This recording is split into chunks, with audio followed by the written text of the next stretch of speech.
नाम डॉक्टर के देवांगन है। मैं गणित विभाग में प्रोफेसर हूँ। शासकीय दिग्विजय महाविद्यालय में कार्यरत हूँ। आज मैंने एक वीडियो लेक्चर तैयार किया है जो कि बीएससी भाग 2 के विद्यार्थियों के लिए है। गणित के पेपर 3 यांत्रिकी मैकेनिक्स जिसे कहते हैं, इस विषय के टॉपिक है प्रोजेक्टाइल, जिसे हिंदी में प्रक्षेप कहते हैं। उस पर वीडियो लेक्चर मैंने तैयार किया है। सबसे पहले प्रक्षेप के बारे में कुछ हम जानते हैं, उसके बाद हम एक उसको उदाहरण के द्वारा हम उसको हल करेंगे। प्रक्षेप में किसी तोप के गोले को यदि तोप के द्वारा किसी गोला को प्रोजेक्ट किया जाए या किसी पत्थर को एक स्थान से दूसरे स्थान पर ऊपर से फेंका जाए, तो इस प्रकार की जो घटनाएं हैं वो प्रक्षेप के अंतर्गत आता है, प्रोजेक्टाइल के अंतर्गत आता है। इस प्रोजेक्टाइल में एक वेलासिटी के द्वारा u यदि वेलासिटी है, प्रक्षेप वेग है, और अल्फा यदि प्रक्षेप कोण है, तो इसमें 3 प्रकार की चीज़ें जो देखने को मिलती है। एक तो महत्तम ऊंचाई पर, और दूसरा परास, और तीसरा उड्डयन काल। महत्तम ऊंचाई तक यदि प्रोजेक्टाइल जाता है तो उसमें अधिकतम ऊंचाई दिखाया जाएगा, जिसको हम h के द्वारा डिनोट करते हैं। ये formula h = u² sin square अल्फा/2g। और अधिकतम परास जो वो तय करती है वस्तु, उसके लिए फार्मूला है r = u² sin 2α/g।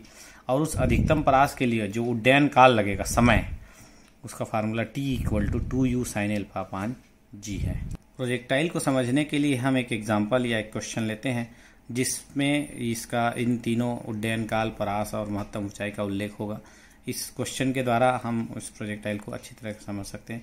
यह बहुत ही इंपॉर्टेंट क्वेश्चन है। एक तोप पर गतिशील प्लेटफॉर्म से चलाई जाती है।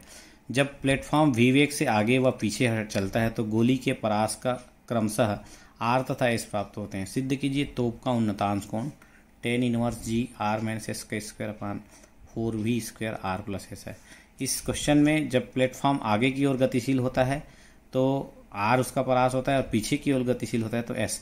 जिस प्रकार इस फिगर में हमने दिखाया है, जब वो u वेलासिटी और अल्फा प्रक्षेप कोण से प्रोजेक्ट किया जाता है तो u cos अल्फा उसका क्षैतिज घटक होगा और u sin अल्फा उसका वर्टिकल घटक होगा।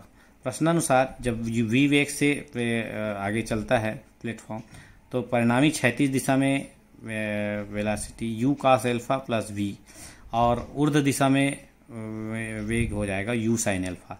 इसका परास r है। परास के हम सूत्र से इसको एक्सप्लेन करते हैं, r = u² sin 2α/g।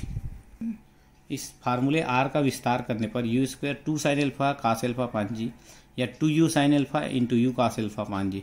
इस फार्मूले को आधार मानकर हम इस पहले स्थिति के लिए r = हम लिख सकते हैं 2u sin अल्फा/g u cos alpha plus v। इसको इक्वेशन 2 डालते हैं।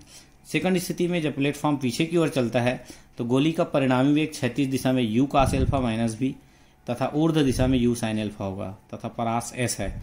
तो इस स्थिति में समीकरण 1 का पुनः प्रयोग करने से s = 2u sin अल्फा/g u cos alpha minus v हो जाएगी। इस प्रकार समीकरण 3 प्राप्त होता है। इन दोनों समीकरणों को जोड़ देते हैं। जोड़ने पर हमें 2u sin अल्फा/g 2u cos alpha प्राप्त होता है, इसको इक्वेशन 4। और दोनों समीकरण को घटाने पर r-s = 2u sin अल्फा/g × 2v प्राप्त होता है। इस प्रकार इसका स्क्वायर करने पर r-s का स्क्वायर करने से 4u² sin स्क्वायर अल्फा/g² × 4v², इसको इक्वेशन 5 देते हैं। जब समीकरण 5 को 4 से डिवाइड करें, प्रश्नानुसार जो प्रूफ करना है उसके हिसाब से हम इस प्रश्न को एक्सप्लेन करते हैं। r-s का स्क्वायर अपन r+s = जब हम समीकरण 5 को 4 से डिवाइड करते हैं तो हमें जो प्राप्त होता है 4v² sin अल्फा/cos alpha, this is equal to tan alpha. तो इंटरचेंज कर देंगे, tan अल्फा = हो जाएगा g r-s का स्क्वायर 4v² r+s। इस प्रकार अल्फा = tan 1 g r-s का स्क्वायर 4v² r+s। यह प्रश्न बहुत इंपॉर्टेंट क्वेश्चन है, क्योंकि प्रोजेक्टाइल या प्रक्षेप में विभिन्न प्रकार के प्रश्न मिलते हैं, जिनमें से ये बहुत ही इंपॉर्टेंट क्वेश्चन था। पिछले प्रश्न में हमने परास और वेलासिटी का क्षैतिज वेलासिटी और ऊर्ध्व वेलासिटी के आधार पर किया था। हम एक नया क्वेश्चन फिर लेते हैं जो कि प्रक्षेप संबंधित है। यह क्वेश्चन इस प्रकार है, एक प्रक्षेप किसी बिंदु P पर समय t में पहुंचता है तथा प्रक्षेप बिंदु से होकर जाने वाले क्षैतिज समतल पर टी बिंदु P से टी डैश समय में पहुंचता है, तो सिद्ध कीजिए कि समतल से बिंदु P की ऊंचाई half g t t dash है। तो इस प्रकार से ये 2 बार प्रोजेक्ट करेगा। एक जो पत्थर है या प्रोजेक्टाइल है वह एक बार A से P तक जाएगा और फिर P से B तक जाएगा। A से P तक का जो तय करने का समय है T है, P से B तक का समय है T डैश।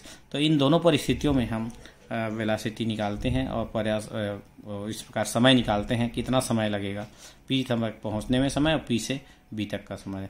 तो इस प्रकार प्रश्नानुसार हम चलेंगे। प्रश्नानुसार प्रक्षेप वेग तथा u है और वेलोसिटी प्रक्षेप कोण अल्फा है, तब A से P तक के लिए ऊर्ध्व वेग u sin अल्फा और तय की गई ऊंचाई स्मॉल h है और t समय है। तो हम गति के नियम से s equal to u t minus half g t square जो फार्मूला है उसके अनुसार से h इक्वल टू हो जाएगा u sin alpha t minus half g T. P से B तक का समय t डैश है, अतः पूरा उड्डयन काल t प्लस टी डैश होगा। उड्डयन काल का जो फार्मूला है उसमें हम मान रखेंगे t plus t dash equal to 2u sin alpha upon g. तो जब u sin अल्फा की वैल्यू निकालेंगे तो ये आ जाएगा half g t plus t dash का टी डैश। इसको इक्वेशन 2 और समीकरण 1 में समीकरण 2 से u sin अल्फा का यदि मान रख दिया जाए तो हमें निम्न इक्वेशन प्राप्त होगा h equal to half g t plus t dash into t minus half g t square. Bracket खोलने से इस प्रकार आएगा और जो half g t square cancel हो गया तो h equal to half g t t dash. इस प्रकार समतल से बिंदु P की ऊंचाई half g t t dash होगा। यह इस प्रकार से प्रूफ होगा जो क्वेश्चन में प्रूफ करने का था। इस प्रकार प्रोजेक्टाइल में बहुत सारे प्रश्न और भिन्न भिन्न प्रकार के हैं। हमने 2 कठिन प्रश्नों का जवाब दिया है और बनाए हैं। विद्यार्थीगण इसे उदाहरण समझकर अन्य प्रश्नों को इसी प्रकार सॉल्व कर सकते हैं। Thank you.